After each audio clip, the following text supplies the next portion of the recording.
If you want to run a faster marathon, set a new PR, and perhaps even qualify for the Boston Marathon, but you're nearing 40 years old, or perhaps even older, or you don't have a long history as a runner, then this video is specifically made for you. In September of 2023, at the age of 45, I ran my first ever marathon in 4 hours and 13 minutes. Exactly 12 months later, in September of 2024, I ran the exact same marathon, but this time in 3 hours and 20 minutes flat, which was just enough to qualify for Boston for my age group. That's shaving over 53 minutes off my marathon time within 12 short months, despite being in my mid-40s and running with an injured right leg. Look, I'm someone who doesn't have a history in endurance sports, nor any extraordinary genetic advantages. Plus, I only started running about 15 months prior to running 320 in the marathon, so if I can do it, I'm pretty sure that you can do it too. By the end of this video, you're gonna know all the levers that I pulled in the past 12 months that helped me run 320 in the marathon, as well as all the mistakes that I made so you can leverage them to run an even faster marathon than I did. Tip 1. Increase your running mileage as much as possible and as fast as possible, but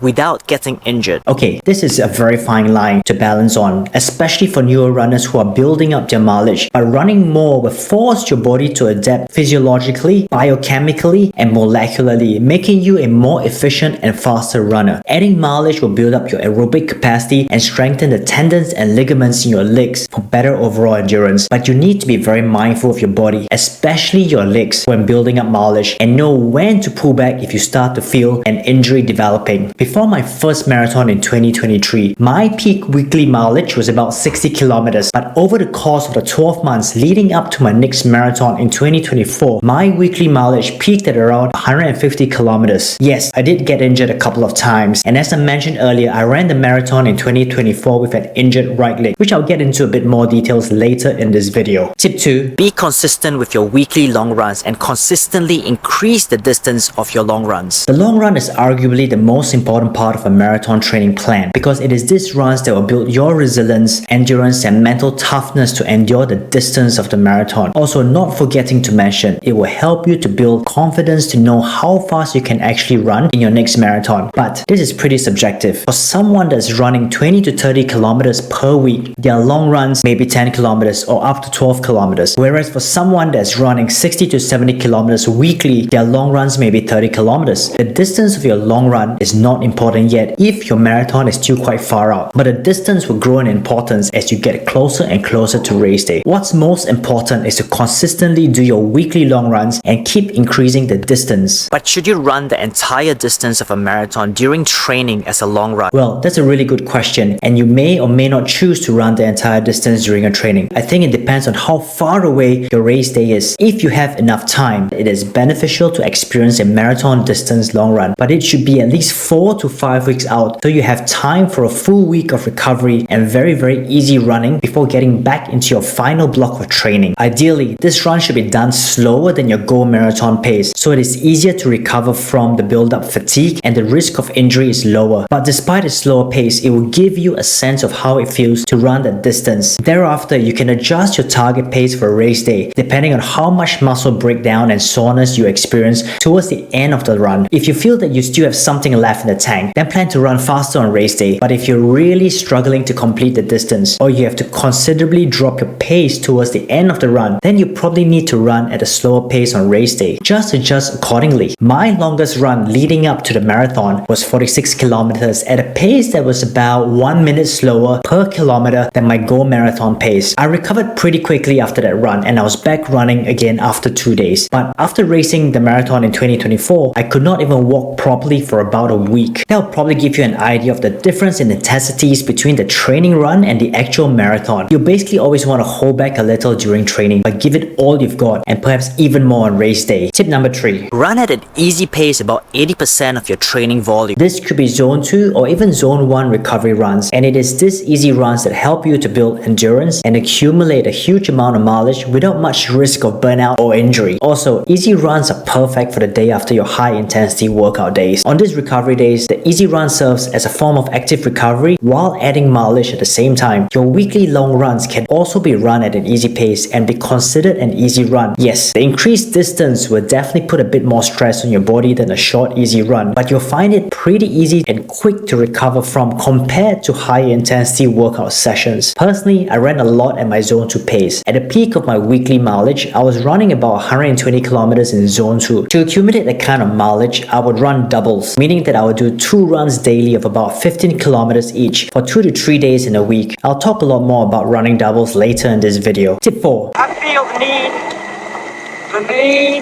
for speed.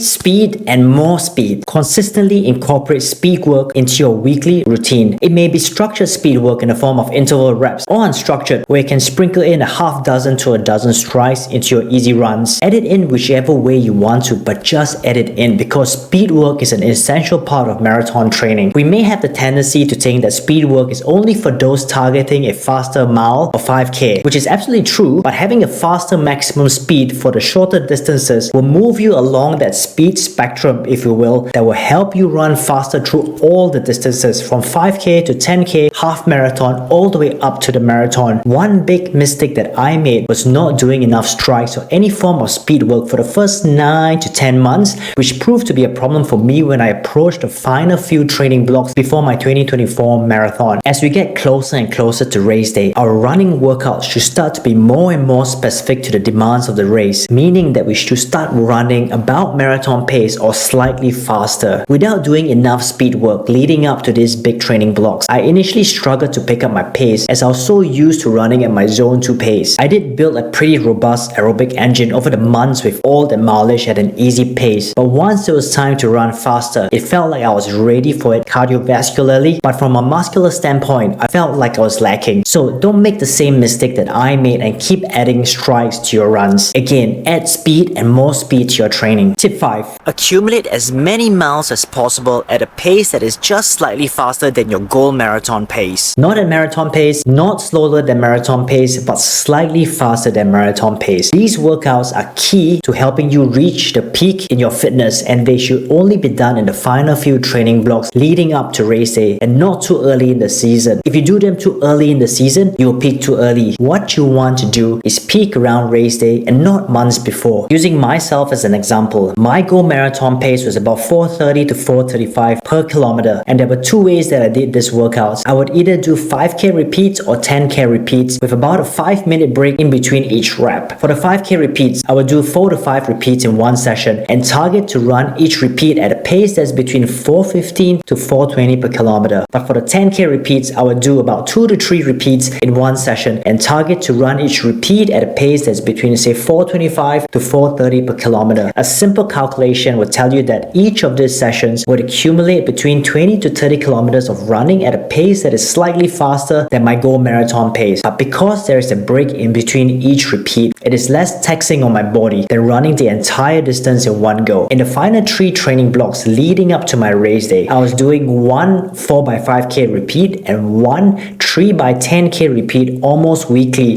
These were scheduled as my workout days, and very easy running was scheduled for the days in between these workouts. The biggest problem I faced was developing an injury in my right calf about 4 weeks before race day, and I had to let go of the very last training block, which should have helped me accumulate even more mileage at a pace that was slightly faster than marathon pace. Instead, I spent the final 4 weeks nursing my injury and finding ways to still toe the start line despite it. I'll talk more about it again later in the video. Tip 6. Whenever possible, run doubles. I briefly mentioned running doubles earlier in tip 3, but now I'll elaborate. Running doubles is, as the name suggests, running twice a day, and there are many benefits to doing this, but it is not for everyone. If you're not already running at least 5 days per week, it really doesn't make any sense to run doubles as your mileage is probably not yet high enough. But once you build up to running 5, 6, or even 7 days a week and you're still able to add more mileage without injury, running doubles will really benefit you. It allows allowed me to run a lot more miles with a lower risk of injury by breaking up the distance into 2 sessions in a day. So as an example, instead of going out to run 20 kilometers, I would run 2 10-kilometer runs in a day, perhaps one in the morning and then go about my day, and then again the second 10-kilometer run in the evening. Now, the risk of injury is going to be a lot lower for a 10-kilometer run than for a 20-kilometer run. And although you are doing both 10-kilometer runs in the same day, your body now has the opportunity to rest and recover slightly, rehydrate and replenish its caloric needs before going out again for the next run. Running doubles also put your body in a more glycogen depleted state, which enhances training adaptations. Studies have shown that glycogen content, fat oxidation, and enzyme activity increases when an athlete trains twice a day. What this means in simple English is that you are getting fitter. Wait, but the best benefit derived from running doubles is the increased production of HGH, or human growth hormone. There are barely a handful of ways to naturally stimulate HGH production, with sleep and exercise as the major ones. With higher HGH levels, you will recover faster from training, sleep better, have better mood, increase muscle mass and strength, lose fat faster, have better libido, improve bone density, better skin, better immune function, and many more. So it is definitely something that you want more of. Our bodies produce HGH in response to exercise, and the exercise duration has to be at least 10 to 30 minutes depending on the intensity. Our HGH production goes up in a spike once the minimum exercise threshold is met. So if we do a 90-minute run, we get 1 spike in HGH in a day. But if we do 2 45-minute runs, we get 2 spikes in HGH production. Thus, by running doubles, you not only have a lower injury risk while running a higher mileage, but you also have better recovery along with all the benefits of having higher HGH production that we talked about earlier. I ran a lot of doubles during the peak mileage weeks in my training plan. I would run between 15 to 17 kilometers in the morning and then again in the afternoon, adding up to between 30 to 35 kilometers of running in a day without putting much stress on my body. I actually considered those double run days as my easy days, which are scheduled in between my high intensity workout days. Tip number 7. Okay, come a bit closer for this one because this is important. This is the cheapest, most underrated, and at least in theory, the easiest recovery protocol that will get your body ready fast so you can train hard again.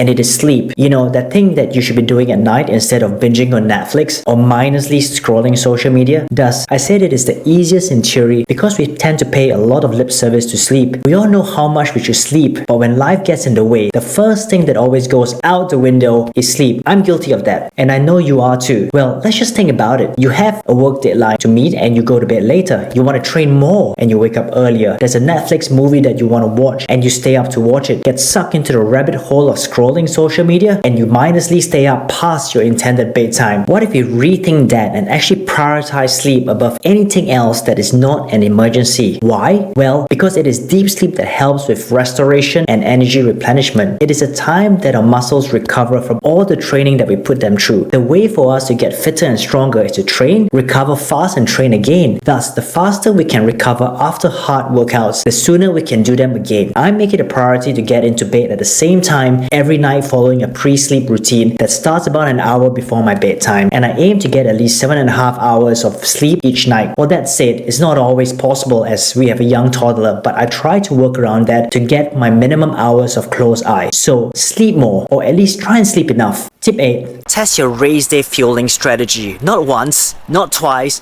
but as many times as you possibly can. One of the worst things that can happen on race day after months and months of training is for your nutrition to not sit well in your stomach, leading to gastrointestinal distress. By that I mean experiencing symptoms like nausea, stomach cramps, bloating, diarrhea, or even vomiting. Any of this can ruin your race, so it is best to limit the risk by testing your nutrition strategy during training runs. This includes practicing with the same foods, gels, or sports drinks that you plan to use on race day to ensure that your body responds well to them under stress. Basically, never try anything new on race day. Your longest runs are the best time to test your nutrition strategy, and if you choose to run the distance of a full marathon in one of your training runs, this is the perfect time for a full dress rehearsal. Use this run to test everything from what, when, and how you will take in nutrition during the run. Also, test everything else that you use on race day, from the sunglasses that you're going to wear down to your running vest, shorts, socks, and even the shoes. Something Something might taste and feel good when you're fresh, but after running 35 kilometers as fast as you possibly can, things change. For example, if you plan to take a caffeinated gel after running 30 kilometers in 25 degrees Celsius heat and you're still left with 12 kilometers to run in the race, make sure that you test consuming that same gel while you're already slightly fatigued in similar temperatures and with about the same distance left to run during a marathon pace training run. I plan to use a homemade gel, and the 2 months leading up to race day, I consumed that gel on all my training runs. However, it turned out hotter on race day than on all my training runs, and after 30 kilometers, I felt a bit nauseous. Good that I was able to keep it all in, but I had to stop taking any more gel after that point and switch to the sports drink that was offered at the aid stations on the course. It was a risk as I had not tested consuming any sports drinks during my training, but fortunately, it set well and it kept me running to the finish line. Tip 9. Don't leave any performance lying on the table by starting your race dehydrated. You may or may not have heard the popular statement stating that as little as 2% of dehydration will have a negative effect on performance. But if that is true, then how is it possible that a typical winner of most major marathons is nearly 9% dehydrated by the end of the race? As it turns out, there's a difference between beginning the race 2% dehydrated and starting the race fully hydrated but gradually becoming 2% or more dehydrated as a result of drinking less fluid than is lost through perspiration. The negative effect on performance is seen only if you arrive at the start line 2% dehydrated and not when you become 2% dehydrated during the course of the race. That said, pre-hydrating by loading up on fluids just before the race is not the best solution to arrive at the start line fully hydrated, because at best, you're most likely to need toilet breaks to relieve yourself mid-race, and at worst, you may experience gastrointestinal distress. The best workaround I found through testing is to adequately pre-hydrate the day before the race, so any excess fluid that has been consumed has time to pass through your system and get peed out by race morning, leaving you adequately hydrated but your bladder empty. On race morning, drinking a maximum of 500 milliliters of fluid between the time you wake up and 2 hours before the start of the race will absolutely do the trick. Later in the video, I'll talk about a pre-race hydration choice that has the most performance benefits, so stay tuned for that. Tip 10. Consume caffeine to run at least 2% faster.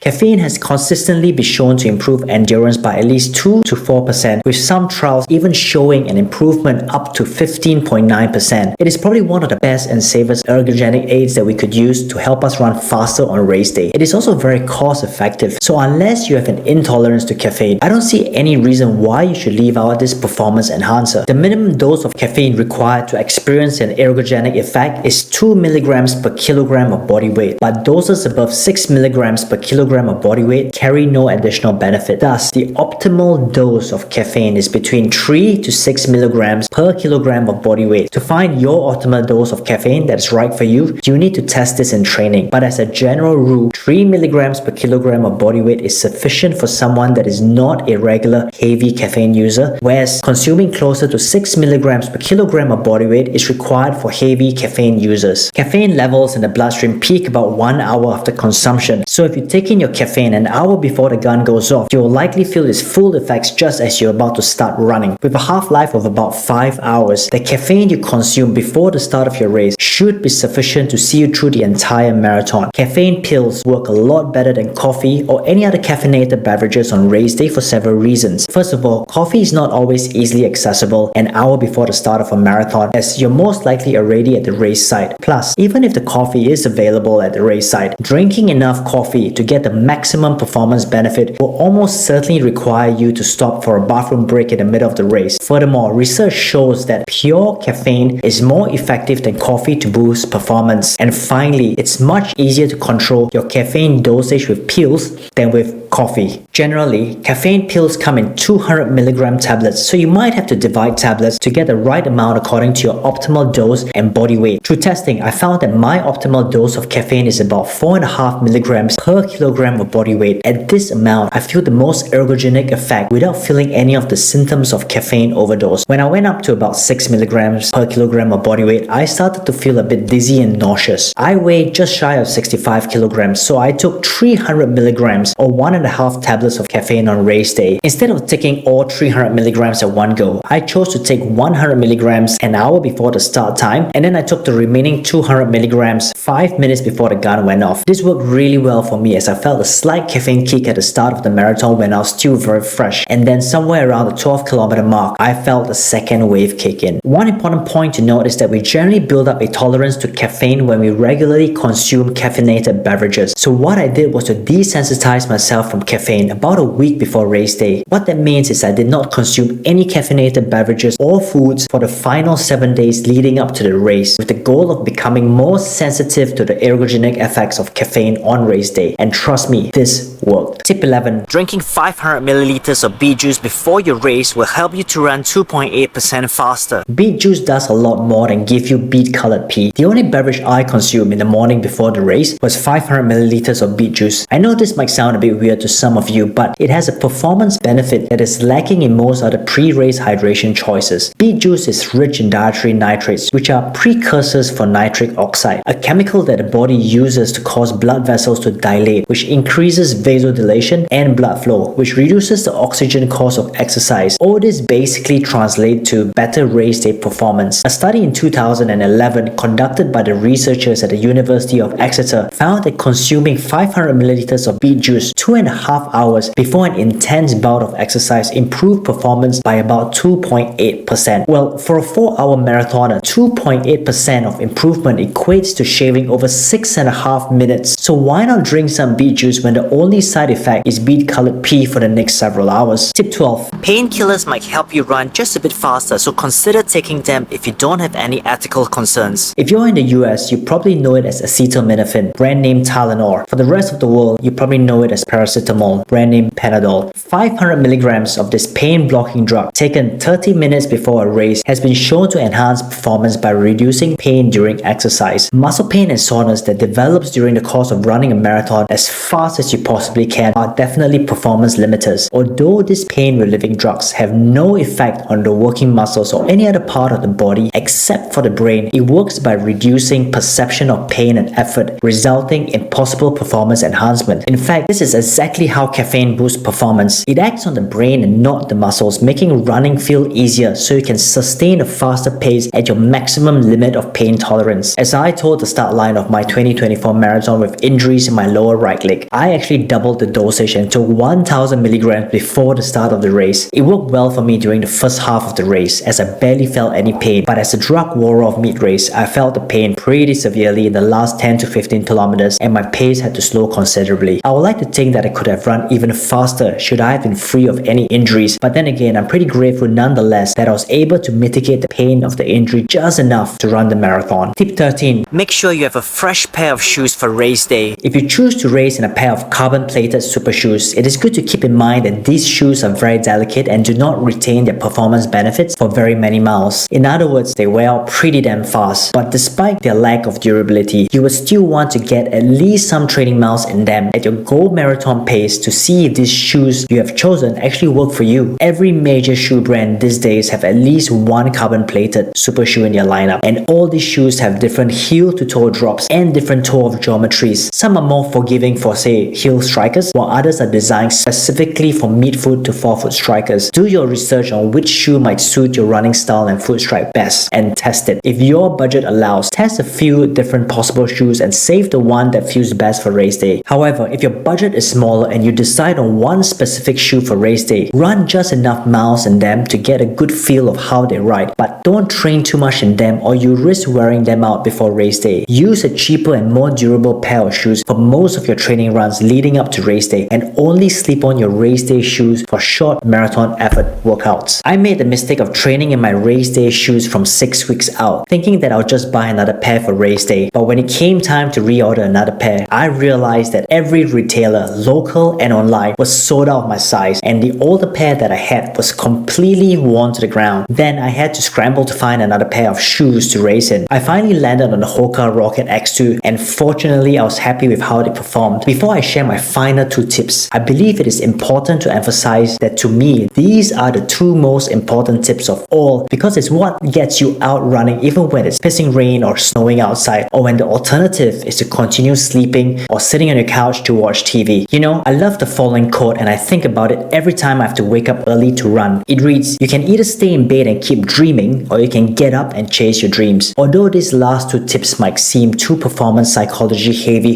for them to be considered worthy as the most important for race day performance, but hear me out. Having the right mindset was really the key that kept me going when things got tough, be it in training or in the last hour of the marathon when every ounce of fiber in my body was screaming for me to slow down or even stop running. It was my mindset that overruled my body and forced it to continue running as fast as it possibly could despite the pain. So tip 14 is know your why. By knowing your why, the goal you set for your next marathon time becomes a lot more meaningful to you because it speaks to your why.